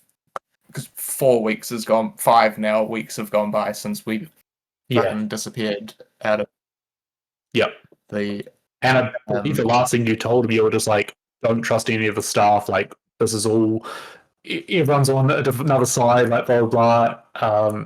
Left the university in a flash. You didn't even look behind you after that heist for the crown. Like, you don't know the aftermath of that. But, like you said, you can send a message. Exactly. The professor who was the one holding the crown that got killed, but we stabilized. So what her condition is. Yeah. It's been a big blur since you left the university. Yeah. But what's not a blur is where the bestiary is. Puck, you are very familiar with this. You took Swift Scale there at the start of your arrival to gather hold, and have taken them out a couple of times, but that's probably where they're residing as you go back and meet up with Neva, the Beastmaster, a halfling that is definitely seen the wilds, has a few cuts and scratches that haven't fully healed, very almost like tanned skin, blondish brown hair, as she welcomes you in. Puck, welcome, good morning, and to you and your friends. The Jordan sent word ahead, and I've sorted out Swiftscale with a new saddle and a very fresh polish on his scales. But I suppose you want the best pick of the litter. And she leads all of you into like an open kind of circular pen where a couple of clawfoots are running around, and goes, now, as you know, Puck, these mounts are very particular about who they choose as their partner.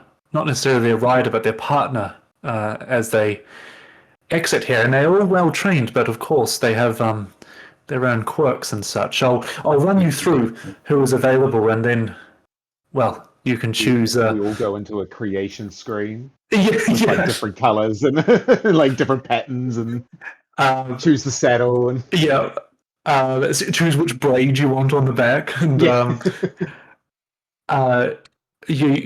are 5 to choose from that are in condition to leave Gatherhold. Obviously, you have your own as well, so I'll leave it up to your party. As she kind of looks over the big and the small and the skinny and the fighters and the mages in the party. First of all, we have Red Fang, the Storm's pride. Red Fang is proud and fierce and demands strength and certainty. Has a little bit of a quirk, though. Will headbutt anything it distrusts, including buildings and doorways. Next, you can see just in the back of the pen there is Whisper Step, Shadow on the Wind. Whisper Step is silent, cautious, and dislikes loud voices and noises. Of course, if you're not careful, Whisper Step can disappear for hours and returns with odd gifts if you're not too careful. Next, a bit of a slower mover, Tangle Claw, survivor of 100 hunts. Stoic, honors endurance above all things. He is slow, but when danger arrives, can become lightning fast. Then we have Dart Scale, the lightning that never sleeps. A frenetic, curious, insatiable energy that'll run in circles until it collapses, and then it will run again. Definitely one not to tire out. And of course, finally, there is Sunstreak, Glory Seeker of the Dawn. Playful, fearless, and drawn to bold ideals. Although, good luck getting it moving at any time other than sunset or sunrise to great efficiency. So, I ask of you, the party, who first wishes to step up and attempt to bond with one of these creatures? Molokov like puts an arm up and steps forward as like some steam vents out from the armor, and I imagine like he almost would have taken a step to like the sort of the shy one at the back, being like, I'm a bit shy, like thinking that immediately like right, it like bolts off to like the furthest place it can go. And I think sort of being a bit startled by that, he sort of surveys the others, and Tanglefoot, the slow lumbering survivor of 100 hunts. I imagine the scarred sort of. What color did you say he was? I didn't, but it would be Tangleclaw. It's like almost like a deep jungle green. Ooh, love that. Yeah. So I think that would be the one that catches his eye, and he sort of slowly approaches and middle arm out, goes to sort of like touch it on the neck. You reach out very and tentatively. You can see some of the scars they almost look fresh, but almost in a prideful way. And what I'm going to need you to do is attempt to commune with Tangleclaw by connecting to one of its wounds and maybe sharing one of your own. I'd like an animal handling check with a description of how you do that, please. Yeah, sort of. Again, like as he's holding his arm out, like it's the middle arm, but he's trying to gain sort of this connection. Sort of turns back to his shoulder where Kite is, and can you let them know that I'm a friend? Sort of seeing if he can convey a bit of knowledge, convey that sort of mental communication of almost like holding a hand out to a stranger to shake it. You know what I mean? If that makes that's sort of does. like, yeah, where I'm going with that. Animal handling, please. Animal handling. I don't think I'm very good at that, but let's have a look.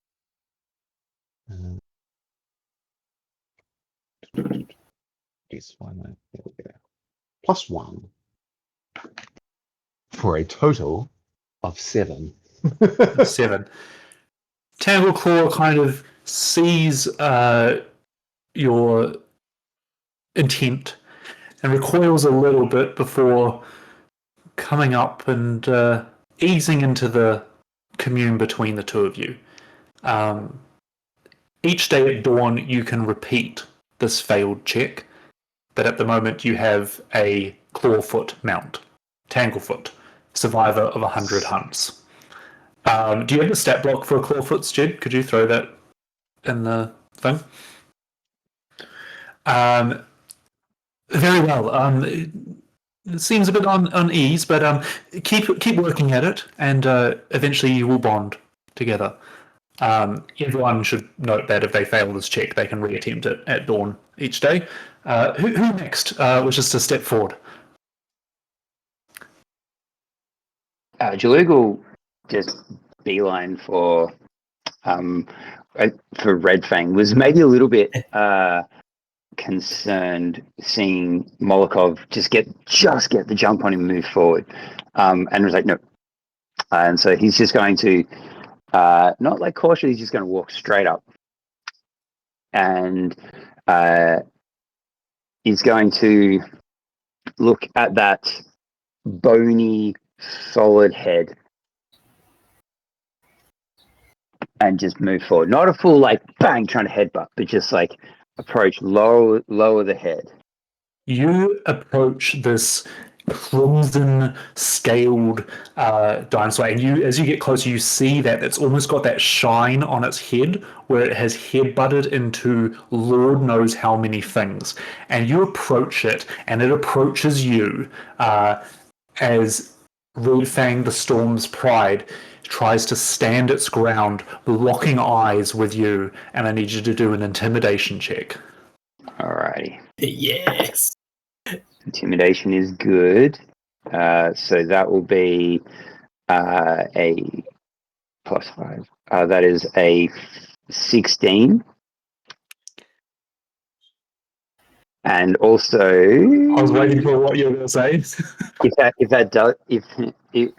I'm going to do so 16, and just like I'm going to utilize I don't even know if it's going to fail, but I'm just going to pre-utilize the saving face ability to add +4 to that because of the allies around. Like he's like, I'm not getting, just preemptively doing. I'm not going to get, out intimidated by a beast, by a dinosaur, and just flare the nostrils a little bit.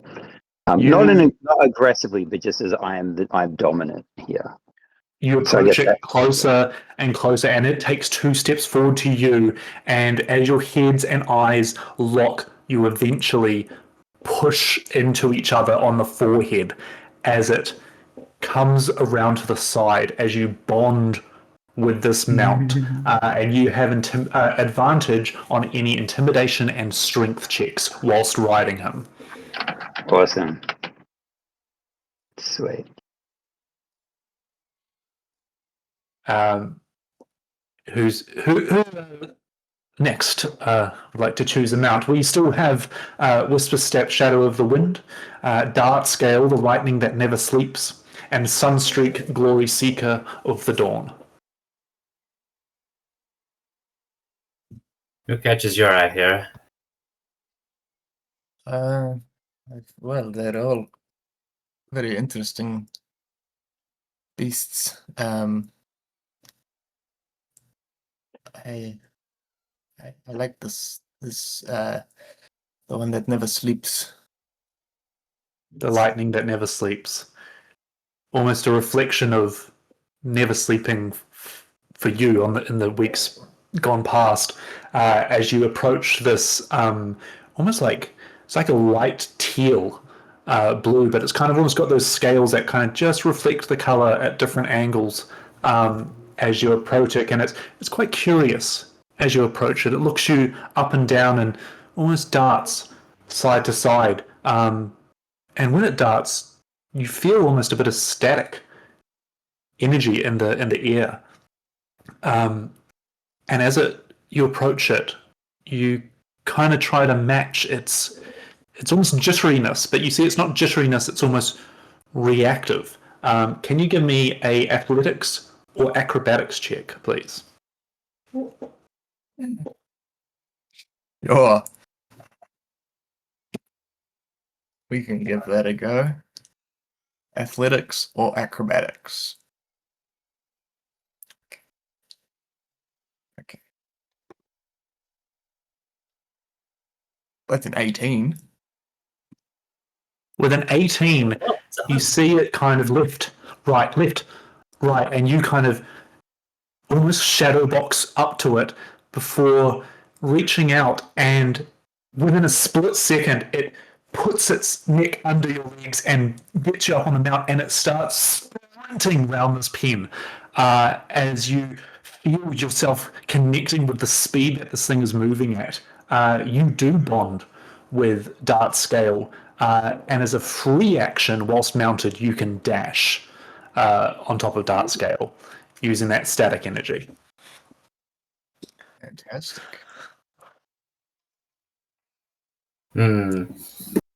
Ghost or Caspian?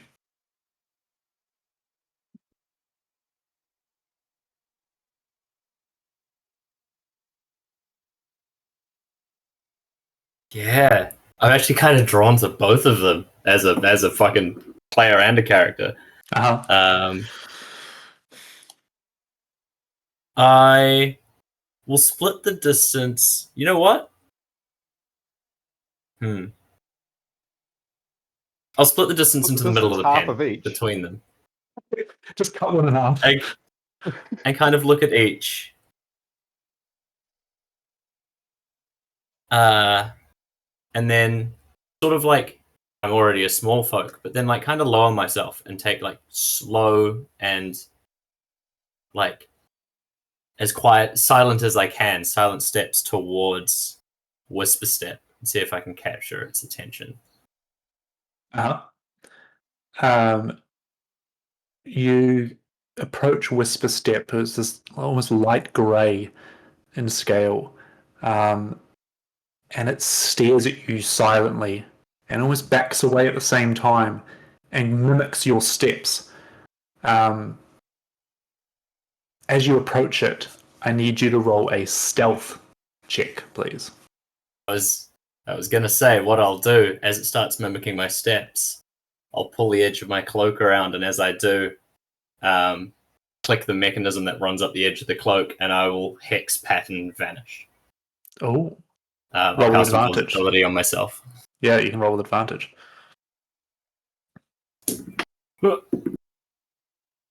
Ooh. That is stealth check.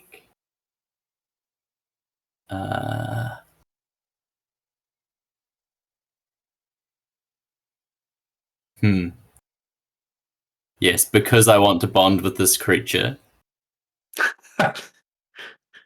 After casting the invisibility, I'll think I should show it that I am kind and untrackable and silent like it is. So I will move into its periphery and reappear with a gift. A series of shiny golden rings that I hold out in front of it. I'll just use my Flash of Genius to add 7 to that to make it a 17. Okay, sure. Where's it gone? There. As you present something from nothing, you see it gets very curious and picks some of them up. And while it does, you see that it is turning its side to you to allow you to mount it and bond with it. And whilst on mounted on Whisper Step, you get +2 to stealth checks. Oh, cool. As everyone kind of starts learning their mounts, Neva will bring in Swift Scale to you, Puck, and you see a fresh, cleaned scales, new leather straps on its saddle. The teeth have been like whitened and cleaned, and so Scale kind of just looks at you proudly before darting over to you. And you know that you've already bonded with Swift Scale, but Neva says it's been a long time since Swift Scale's had a proper rest, and he's back at full strength now. Hopefully you two can make the most out of it. And without a check needed, Swift Scale will give you advantage to stealth rolls whilst mounted, advantage on initiative rolls whilst mounted, and once per long rest, Swift Scale can dash and disengage as a bonus action, even in difficult terrain.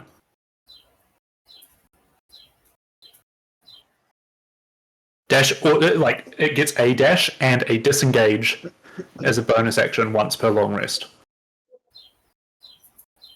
So Scale also has a cunning action. That's real cute.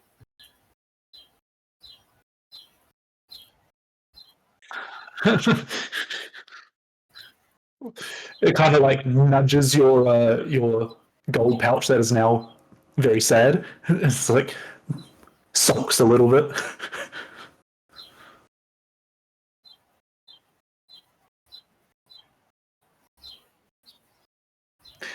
Nice. As Neva goes, hold on. I was going to just what a sort of like knowing that Tanglefoot's still a bit nervous around it. What do they eat? I think it might help him like me. Neva will give you an array of clawfoot food, some kibble, and such, and enough to supply for the journey ahead. As you will get used to your mounts, and Neva will say that she will pack them into the last carriage of the Lightning Rail leaving mid-afternoon. You collect your things and take a breath of fresh air before you leave Gatherhold, headed towards Vedikar via Fort Zombie, a blockade settlement stopping people from entering a city where Josu seems to be taking control. And I guess that is where we'll pick up next year when we come in God damn. for a bit of dino riding. Fuck yes. Next year. I think it was way too early for that. I know, but I'm not here for the next 2 weeks minimum. Like, to be fair, 2 weeks, and then the week after that, I will have a ride home on the Saturday. So yeah, it's not that far away. No, we normally don't do December, and then we can jump back in January sometime. Yes. Yeah. Yeah. Yeah. Yeah, like like we're not just sitting in town. Like we are now leaving. It would feel a bit weird, like, or like, you know, it would end up that this week we got like a million things done because Yes. all of us would have kept going. Oh, and this thing. Yeah. And this thing. Yeah. Like we did this time, but like now that we actually have to fucking leave. Yeah. Like I like it because we could have done 3 more episodes of that. for sure. One last thing. of one more thing. Oh, the Couch Star are absolutely having the time of their life in Gatherhold. They are enjoying modern society. They are tourists that are on a long stay for sure. Nice. Yeah. I mean, we can hand wave. We can hand wave the. We would say goodbye. Yes. Yeah. I They The just one other they just thing come that- to the tavern where they've been hanging out with us every night, and we're just not there. And they're like, we told them nothing about. And then we come back all in new clothes, like new looks going, fucking riding dinosaurs. Like, oh, what have you guys been up to? It's like when the hobbits come back from. Yeah. I have also reattuned to the Gem of Seeing. It's now on a monocle chain that is attached to the breastplate. Very cool. Nice. Oh, This I'm is excited. fun. It's gonna be Yeah. fun. I hope Tanglefoot. He was the only one you described that I was like, he sounds bulky enough to carry a Yeah, like yeah. the heavy armor. armor. Yeah, stoic on his endurance. Go on. Mm.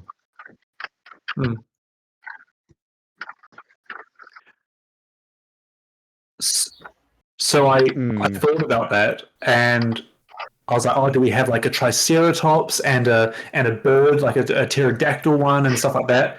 And there just wasn't enough variety to be like, oh, the pterodactyl guy can just fly over the walls, or Yeah. I was like, how do I play to each one's strength? Like, obviously, the Triceratops could be throw them in the tank and stuff like that. I was like, I'll just make them all clawfoots. I mean, if we were choosing, what's the one with like the armored back and the Yep. and the Oh, mace tail? Yep. Ankylosaurus. It's one of my favorite dinosaurs. Yeah. Yeah. I feel like that would be a bit of Molotov. Yeah. Yeah, I could definitely But like see coming up with stat blocks and shit for all of that. Yeah. Yeah. Nah, yeah. On a Brontosaurus. Yeah. How sick would a Brontosaurus though? An it'd be archer great. at the top of a Brontosaurus? Oh. Do the slide down. Yeah. Do the full Legolas. That's cool. I like it. I like that we've got Yeah, a very fun. where It was a very Again. cool like choosing them thing. Like I Yep. love that. That was very cool. What was the one we didn't choose ability? Sunstreak. You get +2 to attack rolls at dawn and dusk. Ooh. That's pretty cool. That's pretty cool. Can't wait to find out what mine does as soon as I get him under control. I like how it's like, oh, anyone that fails can just retry every morning, everyone passes, and it's like, oh, okay. Just me. I kind of like that. That's very Moloch. He doesn't know animals. Yeah. They're not. And it was. I think it also took you a minute to bond with Kaida as well. Like quite Yeah, like historically, it took those a roles little at the while. start were very Yeah, for sure. No, animals are definitely not his thing in his mechanical world. That's going to be fun on the 3 days we're riding them then. Mm. That's cool. It's good. Sweet. All right. Excited. Well, I'm going to head off. But yeah, Yeah. we might do a couple of games over the break or something. And obviously, Mm. when you're back, I could we'll do be, something. yeah, like probably when I'm back, so like mid-December-ish. But Yeah. I could definitely be keen on, because as you know, I'm planning on DMing a campaign next year. I would love to do like a one shot in Just that to play- universe, just to Yeah. like just to like get it in my head of like how it feels and how certain things I want to play feel, and like let the players Yeah. feel how like, because like obviously it's going to be a lot of homebrewing races and like even abilities and like reflavoring things, and so like Yeah. Are you going new give rules? the player. 2024. So it's going to be essentially imagine Bloomborough world. Oh, nice. I am in the process of like creating a fully fledged like world that's like the world map at the moment. That's and like cool. I'm going through the different areas and like zooming in and like like different parts and writing little like descriptions of the areas and like who's in charge politically, if there is anyone, or Yep. I've had a Yeah. I've had a like character a in little mind for like guidebook. a Fey-esque world, or Bloomburrow, like more the small folk, Yeah. animal folk. I've had a character in mind, so that's cool. Oh yeah. Yeah, so have I. I've Let already it- started building it. Yeah. I got given nice. this recently, which is a whole set of dice inside a Ooh. D20, and it was That's like cool. it spurred the inspiration for for a pixie character. Ooh, interesting. That could be cool. Interesting. If that's in I don't your know world. if a pixie. I don't know if a pixie would quite fit. There's something we can work with though. Do it Is as there like a Reaper? butterfly Is there or like something. Reaper Chief esque